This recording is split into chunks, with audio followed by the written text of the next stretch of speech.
ஈரோடு மாவட்டத்தில் தேர்தல் பறக்கும் படையினர் மேற்கொண்டுள்ள வாகன தணிக்கை குறித்த தகவல்களுடன் செய்தியாளர் சதாசிவம் இணைந்துள்ளார். சதாசிவம், வணக்கம். எத்தனை போலீசார் மற்றும் பறக்கும் படையினர் தேர்தல் பணிகளில் ஈடுபட்டிருக்காங்க? அங்க இருக்கக்கூடிய சூழல் என்னவாக இருக்கு?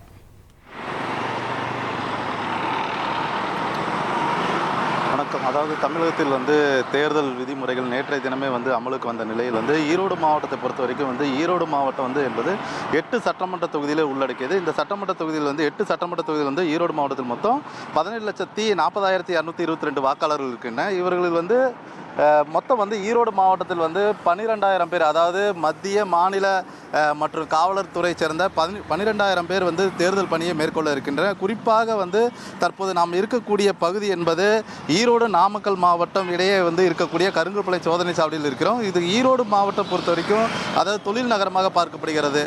மஞ்சள் மற்றும் ஜவுளி உற்பத்தி இங்கே பெரும்பளவில் நடைபெறவிருப்பதால் உரிய ஆவணங்கள் இன்றி எடுத்துச் செல்லப்படும் பணத்தை கண்காணிப்பதற்காக நிலை கண்காணிப்பு குழு பகுதியை சேர்ந்தவர்கள் இந்த பகுதியில் காலை முதலே மிக தீவிரமாக சோதனை பணியில் ஈடுபட்டு வருகின்றனர். குறிப்பாக அதாவது தேர்தல் ஒட்டி வாக்காளர்களுக்கு பணம் மற்றும் பரிசு பொருட்கள் விநியோகம் செய்வதை கண்காணிக்கும் வகையில் இந்த குழுவினர் ஈடுபட்டு வருகின்றனர். இந்த குழுவினர் ஈரோடு மாவட்டத்திற்கு மொத்தமாக 72 பறக்கும் படையினரும் 72 நிலை கண்காணிப்பு குழுவினர் என மொத்தம் 144 கண்காணிப்பு குழுவினர் ஈடுபட்டு வருகின்றனர்.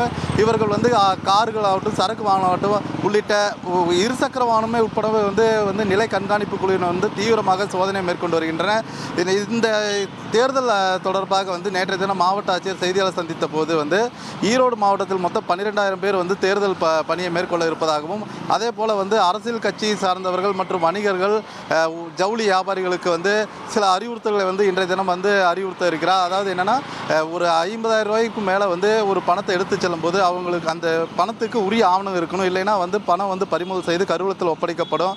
அதே போல் தேர்தல் பணியின் போது என்ன மாதிரி பணிகளை கையாள வேண்டும், வாக்காளர் மத்தியில் எப்படி முறையாக கண்காணிப்பு பணியை மேற்கொள்ள வேண்டும், அதே போன்ற பணிகளை செயல்படுத்துவதற்கு தேர்தல் அலுவலர்களுக்கு பயிற்சி வழங்கப்பட உள்ளது. தொடர்ந்து ஈரோடு மாவட்டத்தில் கடந்த வரும் 15 நாட்களுக்கு 100% வாக்குப்பதிவை வலியுறுத்தும் வகையில் வாக்காளர்கள் மத்தியில் பிரச்சார பணியை இன்று முதல் தொடங்க இருக்கிறது. மேலும் குறிப்பாக ஈரோடு மாவட்டம் என்பது கர்நாடக எல்லை பகுதியை ஒட்டி இருப்பதால் பர்கூர் மற்றும் தாளவாடி பகுதியில் இருக்கக்கூடிய மாவட்ட எல்லை சோதனை சாவடிகளும் தீவிர கண்காணிப்பு பணியை பறக்கும் படையினர் மேற்கொண்டு வருகின்றன. ஈரோடு மாவட்டத்தை பொறுத்த வரைக்கும் 8 சட்டமன்ற தொகுதியில் 2,379 வாக்குச்சாவடிகள் உள்ளது. இதில் பதற்றமான வாக்குச்சாவடி உட்பட அனைத்து வாக்குச்சாவடிகளும் வாக்காளர்கள் ஜனநாயக கடமை ஆற்றுவதற்கான தேவையான அனைத்து அடிப்படை வசதிகளையும் தொடர்ந்து தேர்தல் அலுவலர்கள் ஒருபுறம் செய்து கொண்டிருக்கின்றனர். அதே நேரத்தில் தேர்தல் பிரச்சாரம் செய்வதற்கு, பொதுக்கூட்டங்கள் நடத்துவதற்கு, பிரச்சார வாகனங்களுக்கு அனுமதி பெறுவதற்கு 48 மணி நேரத்திற்கு முன்னதாகவே தேர்தல் இணையதளம் மற்றும் தேர்தல் செயலி மூலம் வேட்பாளர்கள் மற்றும் அரசியல் கட்சியினர் அனுமதி பெற வேண்டும் என மாவட்ட தேர்தல் அதிகாரி கந்தசாமி அறிவுறுத்தியுள்ளார். தகவல்களுக்கு நன்றி Sadasivam. Make India great again. மக்கள் ஆட்சி அமையணும். மோடியினுடைய கேரண்டியை தான் மக்கள் நம்புவாங்க. வெற்றி கூட்டணி அமையும். எக்ஸ்பிரஸ் வேக செய்திகளில் இது இடைநில்லா பேருந்து.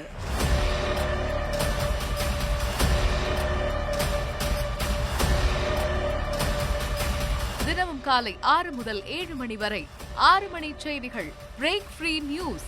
வரிசை கட்டி வரும் சுவாரஸ்ய செய்திகள் பிரேக்கே இல்லாமல். ரிமோட்டை மறங்க, அப்டேட்டா இருங்க.